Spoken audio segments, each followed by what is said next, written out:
Welcome to physics lab. स्वागत है आप सभी का। और हम कर रहे हैं मूविंग चार्ज एंड मैग्नेटिज्म, जो हमारा क्रैश कोर्स सीरीज चल रहा है क्लास 12 का। उसमें हम लोग 7 लेक्चर ऑलरेडी कर चुके हैं और आज के लेक्चर की शुरुआत भी हमें क्वेश्चन से ही करेंगे। ठीक है, क्योंकि ये जो कोर्स है आपका, ये आपका क्वेश्चन बेस्ड ही है। तो ये क्वेश्चन दे रखा है कि state Biot Savart law, a current I flows in a conductor placed perpendicular to the plane of the paper indicate the direction of magnetic field due to a small element dl at a point p situated at a distance r from the element as shown in figure। ठीक है, देखिए यहाँ पर कह रहा है कि ये एक वायर है, ये वर्टिकली रखा हुआ है और यहाँ पर क्या है कि y एक्सिस पर एक पॉइंट p है जो कि r डिस्टेंस पर यहाँ पर है। तो इसकी वजह से जो यहाँ पर मैग्नेटिक फील्ड जनरेट होगा, इसके बारे में आप लोगों को इंडिकेट करना है और बताना है कि कैसा मैग्नेटिक फील्ड होगा और उसका डायरेक्शन क्या होगा। और उससे पहले जो इस क्वेश्चन में दे रखा है कि स्टेट बायोट-सावर्ट लॉ, यानी कि बायोट-सावर्ट लॉ को भी लिखना है। तो यहाँ पर देखिए क्वेश्चन का थोड़ा जो लेक्चर नंबर 7 तक जो था ना, उसके बाद थोड़ा सा पैटर्न यहाँ पे बदला है। अगर हम थोड़ा सा आपको रिविजन करवा दे, लेक्चर नंबर 1 से 7 तक था, तो उसमें ये था कि अगर कोई चार्ज पार्टिकल मूव करता है, ठीक है, और अगर उसको मैग्नेटिक फील्ड में आप रख देंगे तो इस पर फोर्स लगना स्टार्ट हो जाता था।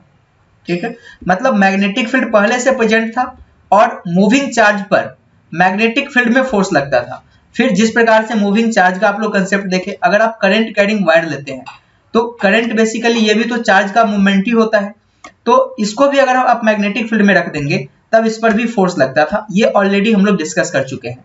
लेकिन अगर आप सिमिलर वे में अगर आप इसमें क्या करेंगे तो एक लूप रख देंगे मैग्नेटिक फील्ड में, तब ये घूमने लगता था और इसी के प्रिंसिपल पर आपका गैल्वेनोमीटर बना था और वोल्टमीटर बना था। ठीक है, ये और गैल्वेनोमीटर के रेंज को कैसे बढ़ाया जाता था। ओवरऑल अगर मोटे तौर पे ये कहे तो मैग्नेटिक फील्ड पहले से प्रेजेंट था और उसमें चार्ज पार्टिकल को रखते थे या फिर करंट कैरिंग वायर को रखते थे। लेकिन यहाँ पर थोड़ा सा उल्टा दिख रहा है कि यहाँ पर करंट इसमें है और इसकी वजह से मैग्नेटिक फील्ड प्रोड्यूस हो रहा है। कहने का ये तात्पर्य है कि ये जो करंट कैरिंग वायर है वैसा ही बिहेव करेगा जैसा कि एक मैग्नेट करता है, जो कि मैग्नेटिक फील्ड जो है वो मैग्नेट ही प्रोवाइड कर सकता है। तो यहाँ पर इस तरह से अपना जो क्वेश्चंस है वो रिटर्न ले रहा है, यहाँ पर ठीक है टर्न ले रहा है। तो इसको हम लोग समझेंगे कि क्या ये सच में सही है कि कोई करंट कैरिंग वायर वैसा ही बिहेव करता है जैसा कि एक मैग्नेट करता है। ठीक है, तो ये बायोट-सावर्ट लॉ के माध्यम से हम लोग जानेंगे। तो आज हम जो हमारा कोर्स यहाँ पे रहने वाला है, छोटा सा कोर्स रहने वाला है और इसी के इर्द गिर्द घूमता रहेगा क्या करंट कैरिंग वायर वाकई मैग्नेटिक फील्ड प्रोड्यूस करता है, अगर करता है तो उसका डायरेक्शन क्या होगा। लेकिन उससे पहले फॉर योर इन्फॉर्मेशन की हमारे चैनल से आप डिफरेंट टाइप के कोर्सेज यहाँ पर कर सकते हैं। थर्मोडायनामिक्स का आपको कंप्लीट लेक्चर मिल जाएगा, फिर इलेक्ट्रोस्टैटिक्स का 2 कोर्स आपको मिल जाएगा, मैथमेटिकल टूल्स आप कंप्लीट कर सकते हैं, क्लास 10th का फिजिक्स भी यहाँ से कर सकते हैं और क्रैश कोर्स क्लास 12th के लिए यहाँ पर चल ही रहा है। तो आइए हम स्टार्ट करते हैं आज का लेक्चर। ठीक है, देखिए इसका नाम है magnetic effect of electric current. थोड़ा समझने की यहाँ पर कोशिश कीजिएगा कि इलेक्ट्रिक करंट का मैग्नेटिक इफेक्ट, मतलब करंट भी मैग्नेटिक इफेक्ट प्रोड्यूस कर सकता है। अब मैग्नेटिक इफेक्ट क्या होता है, मैग्नेट क्या होता है, चुंबक। ठीक है, आप लोग सब इसके बारे में जानते हैं। तो मैग्नेट करता क्या है कि अगर कहीं पर मैग्नेट रखा हुआ है तो इसके बगल में आप किसी आयरन के फिलिंग्स को यानी कि लोहे के बुरादा को रखेंगे, ये आप लोगों को क्या करेगा, अट्रैक्ट करता हुआ नजर आएगा, खींचता हुआ नजर आएगा। तो हम बोल देते हैं कि इसके पास मैग्नेटिक गुण है, मैग्नेटिक प्रॉपर्टी है। या फिर इसके बगल में अगर आप कंपास का निडल ले आते हैं, कंपास निडल वही है जिस जो आपके पास एक घड़ी टाइप से होता है और इसमें एक सुई लगा होता है और इसको आप दिक सूचक यंत्र यानी कि दिशा बताने के लिए आप इसका इस्तेमाल करते हैं। तो इसमें भी जो निडल लगा होता है ये मैग्नेटिक ही होता है। तो ये अगर आप मैग्नेट के बगल में लिखेंगे तो ये आपका क्या करने लगेगा, ये निडल जो है वो घूमना शुरू कर देगा। अब ओरस्टेड साहब क्या किए थे, ये एक साइंटिस्ट का नाम है ओरस्टेड। उन्होंने क्या किया कि क्या सच में जो करंट कैरिंग वायर है मैग्नेटिक फील्ड प्रोड्यूस करता है, इसको जांचने के लिए एक एक्सपेरिमेंट स्टार्ट किया। कहा एक यहाँ पे एक कंपास लिया, ठीक है, और यहाँ पर एक करंट कैरिंग वायर यहाँ पे रख दिया और रखने के बाद जब इसमें करंट यहाँ पर ऑन हुआ, मतलब कहीं पर इसका स्विच वगैरह होगा, बैटरी वगैरह लगा होगा जो हम दिखाए नहीं है। ठीक है, स्विच जैसे ही ऑन किया ऐसा दिखने लगा कि जो कंपास का ये निडल है, ये निडल अपने आप घूम रहा था। ठीक है, तो अब देखिए कंपास का निडल मैग्नेटिक होता है, ये घूमेगा क्यों, क्योंकि अगल बगल में कोई मैग्नेट होना चाहिए तभी ये घूमेगा। ठीक है, इस पर प्रभाव डालेगा। तो फिर उन्होंने क्या किया कि ओरस्टेड साहब ने क्या किया कि करंट को ऑफ कर दिया, मतलब इसमें करंट नहीं पास करवाया, स्विच ऑफ किया। तो देखा कि ये फिर से जो है अपने पोजीशन पे आ गया। फिर करंट को यहाँ से ऑन किया, तब देखा कि फिर से ये घूमने लगा।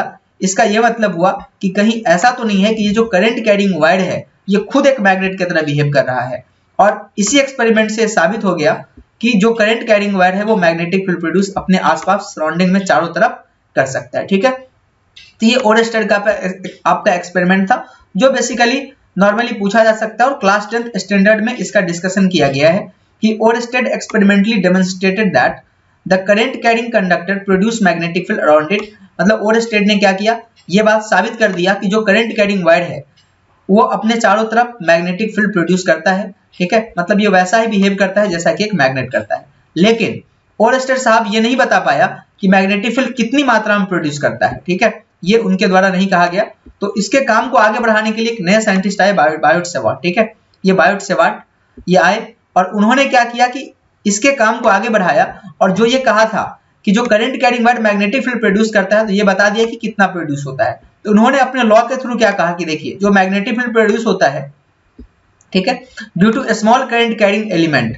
स्मॉल करंट कैरिंग एलिमेंट का ये मतलब हुआ कि एक छोटे से वायर की वजह से बायोट सेवार्ट साहब बताए। ठीक है, इसके पास भी इस बात का आइडिया था नहीं कि जो बड़ा वायर है वो कितना मैग्नेटिक फील्ड प्रोड्यूस करेगा। और इन जनरली होता क्या है कि जब कोई एक्सपेरिमेंट करता है लेबोरेटरी में तो एक बहुत बड़ा वायर ले भी नहीं सकता है। तो उन्होंने क्या किया, एक छोटा सा वायर लिया यहाँ पे, जैसे कि एक छोटा सा, ठीक है, और इसमें करंट पास करवाया और ये चेक करने की कोशिश की कि यहाँ पर r डिस्टेंस पर कितना मैग्नेटिक फील्ड होगा।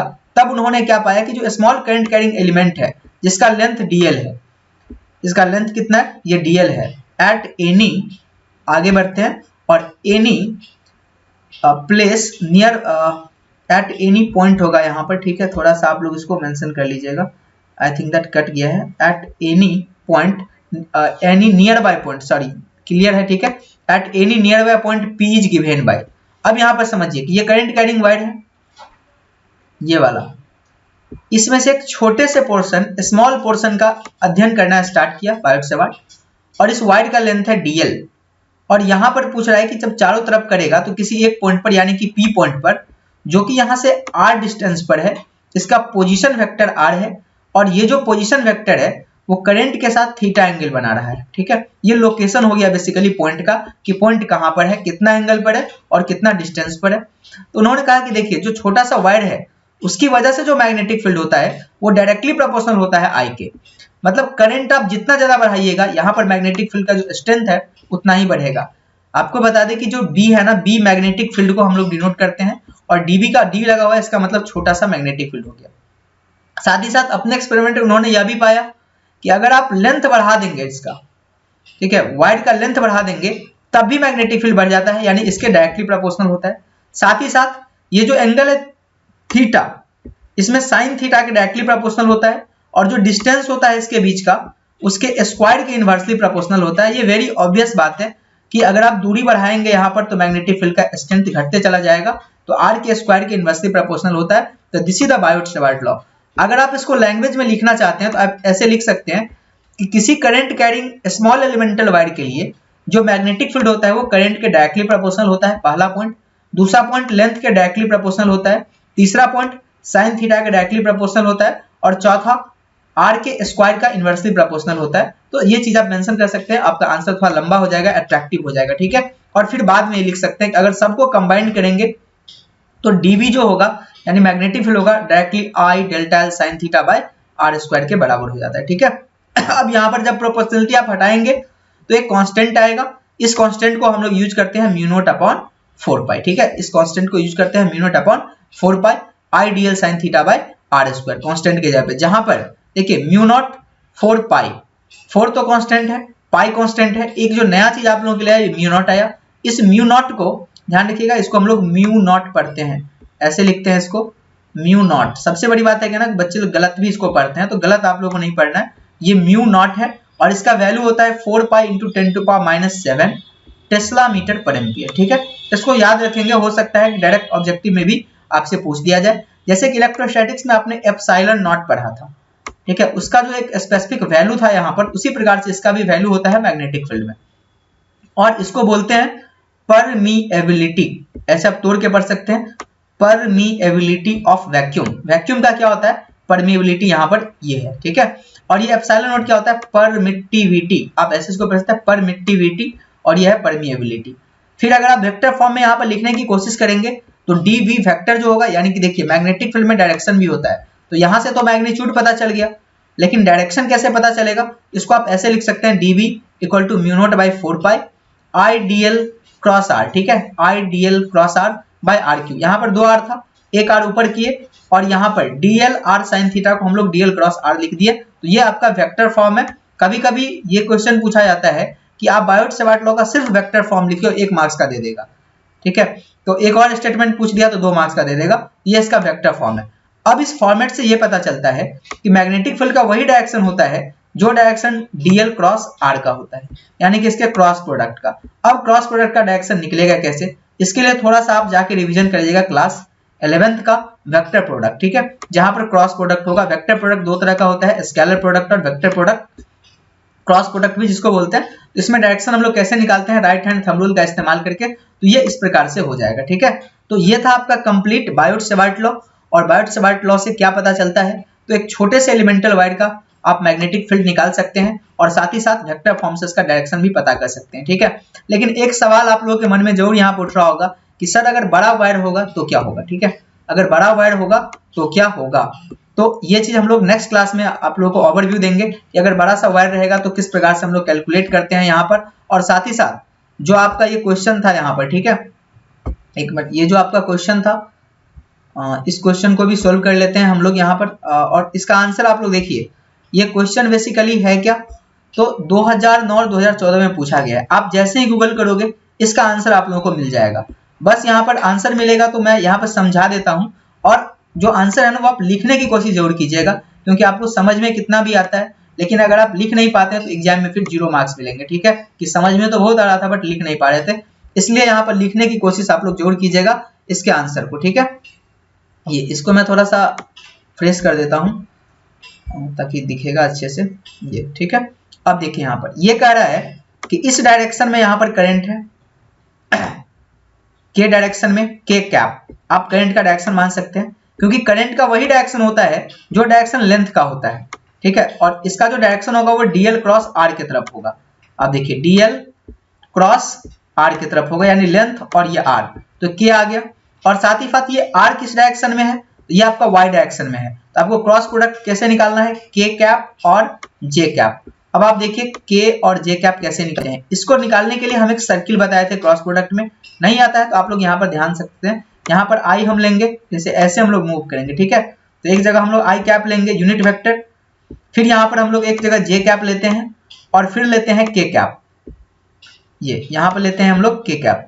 अब आपको चलना है कैसे, जो डायरेक्शन अभी आप लोगों को बताए हैं हम, ऐसे इसको बोलते हैं ना एंटी क्लॉकवाइज, ऐसे चलना है। और चलिए यहाँ पर k से j के तरफ, तो देखिए हमको ऐसे चलना पड़ेगा ना, k से j के तरफ। तो ये k से j के तरफ चलेंगे तो सामने आएगा i, लेकिन उल्टा चले हैं मतलब इसका डायरेक्शन हो जाएगा माइनस आई कैप के बराबर। माइनस आई कैप का ये मतलब होता है कि निगेटिव एक्स डायरेक्शन में, जैसे पॉजिटिव एक्स है वैसे निगेटिव एक्स डायरेक्शन में इसका कंप्लीट आंसर हो जाएगा। और बायोट-सेवार्ट लॉ का तो ये चीज आप लोगों को डिटेल से समझाया है, तो इस प्रकार से आप इसका आंसर आसानी से लिख सकते हैं। तो आज के लिए इतना ही।